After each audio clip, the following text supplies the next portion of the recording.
أشهد أن لا إله إلا الله وأشهد أن محمدا رسول الله.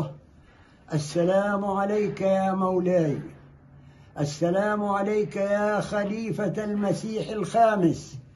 أنا في كل أسبوع أختم القرآن يا مولاي، في كل أسبوع مرة، وعندما أكون في صلاة الفجر أنادي عليك، أنادي عليك الحقني يا سيدي، يا سيدي يا خليفة الإسلام، أدركني، انصرني، أنا أعيش في ضيق وفي كرب. وكأني كنت أرسل له في جوالي، جوال الإمام سيدنا عمر بن الخطاب عندما قال يا سارية الجبل. فأنا ساري الآن وملتزم بكل ما تأمرون به. يا سيدي مسرور، ما أجمل هذا الاسم. ماذا يريد العالم غير الصحيح؟ ولكن هنا الجهاد في سبيل الله صعب يا مولاي، وأنا قده. دخلت الحرب 48 وأنا 48 سنة، ودخلت العدوان الثلاثي وأنا ضابط ملازم قائد موقع، وشردت في سيناء، ووالدي كان من أورع الناس الصوفيين، وأخي الشيخ محمد أبو سردانة كان قاضي القضاة هنا. هناك من العائلة من يشوش علي، فادعوا لهم يا مولاي بالإصلاح والصلاح. وليس عندي هنا في القطاع إلا فئات، منهم هذا الشاب اللي هو طارق أبو دية، هذا كابني لأنه ليس لي أولاد. بارك الله فيك وأشكرك، وتقبل تحياتي يا مولاي، وأنا أبايعك إلى يوم الدين، إلى يوم أن ألقى الله. ليس لي عقيدة إلا الأحمدية. وصلى الله وسلم على سيدنا محمد وآله. نماز کے بعد میں جنازہ ایک نہیں دو بلکہ جنازہ غائب پڑھاؤں گا۔ پہلا جنازہ ہے مکرم شیخ احمد حسین ابو سردانہ صاحب، جو غزہ اسرائیل میں رہتے تھے۔ محمد شریف عہدہ صاحب نے ان کے بارے میں لکھا ہے کہ گزشتہ دنوں غزہ میں اسرائیلی بمباری میں ہمارے بزرگ احمدی شیخ احمد حسین ابو سردانہ صاحب شہید ہوئے۔ انا للہ و انا الیہ راجعون۔ مرحوم موجودہ جنگ میں غزہ میں شہید ہونے والے پہلے احمدی ہیں۔ شیخ احمد ابو سردانہ صاحب کی عمر تقریباً 94 سال تھی۔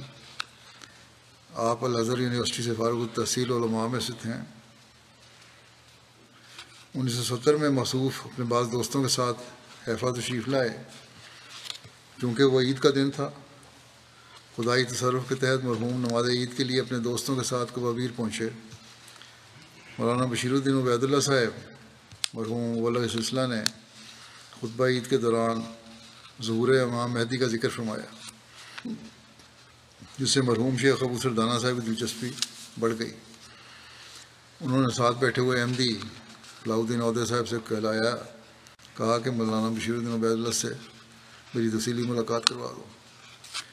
دوران گفتگو انہوں نے مولانا صاحب سے کہا کہ مجھے میرے والد مرحوم کی نصیحت ہے کہ اگر تمہیں اپنی زندگی میں امام مہدی کی آمد کی خبر ملے تو ضرور بیعت کرنا۔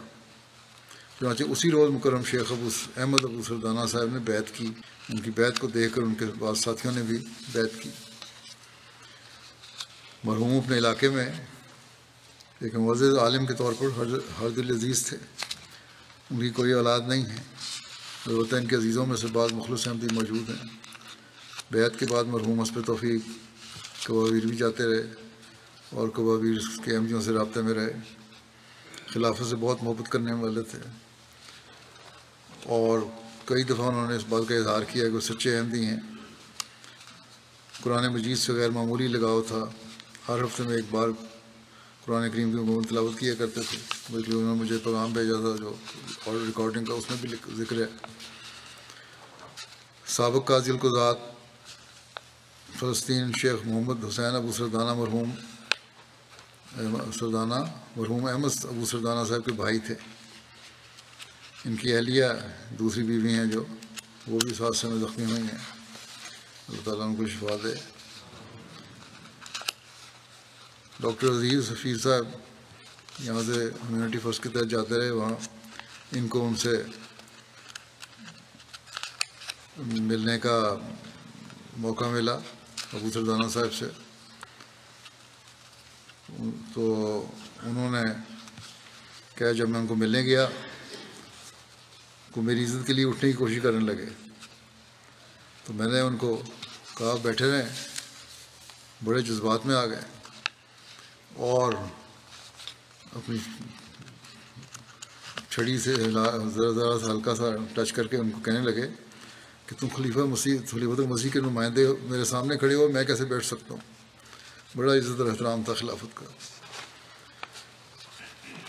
اور پھر انہوں نے ہاتھ پکڑا اور کہنے لگے کہ جس سرزمین سے تم تعلق رکھتے ہو وہاں مسیح موعود آئے تھے، اور مسیح موعود اور خلافت کے لیے ان کی محبت اس قدر تھی کہ ان کو دیکھ کے کہتے ہیں میں بھی اشکبار ہو گیا۔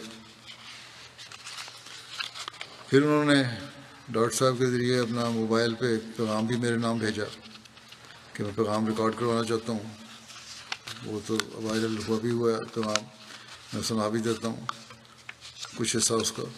کہتے ہیں اس پیغام میں جو انہوں نے میرے نام بھیجا تھا کہ میں گواہی دیتا ہوں کہ اللہ کے سوا کوئی معبود نہیں اور محمد صلی اللہ علیہ وسلم اس کے رسول ہیں۔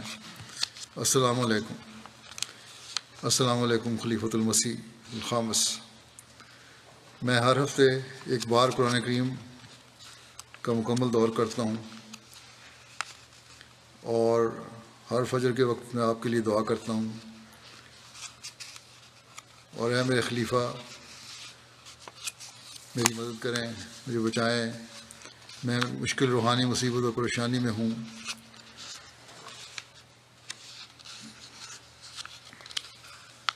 پھر کہتے ہیں کہ دنیا کو سچ کے سوا کیا چاہیے؟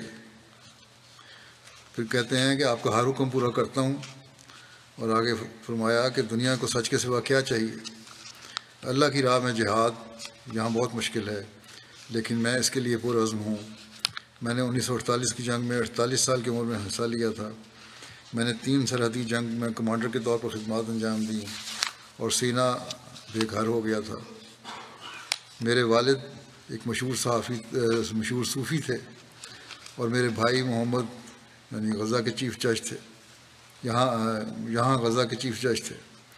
میرے خاندان میں ایسے افراد بھی ہیں جو مجھے پریشان کرتے ہیں، ان کی ہدایت اور اصلاح کے لیے میرے لیے دعا کریں۔ پھر کہتے ہیں اس ضلع میں میرے پاس صرف چند ساتھی ہیں، اور پھر انہوں نے بعضوں کے نام لیے کہ وہ مجھے بیٹے کی طرح عزیز ہیں، جن میں ایک نوجوان طارق ابودی صاحب ہیں۔ کہتے ہیں میری کوئی اولاد نہیں ہے۔ پھر آگے دعا دیتے ہیں، وہ کہتے ہیں کہ اللہ تعالیٰ آپ کو برکت دے، میں آپ کو شکریہ ادا کرتا ہوں، اور میں آپ کو یقین دلاتا ہوں قیامت کے دن تک اللہ تعالیٰ سے ملاقات تک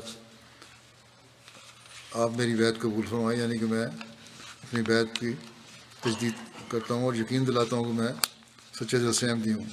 پھر کہتے ہیں کہ احمدیہ عقیدہ کے سوا میرا کوئی اور عقیدہ نہیں ہے۔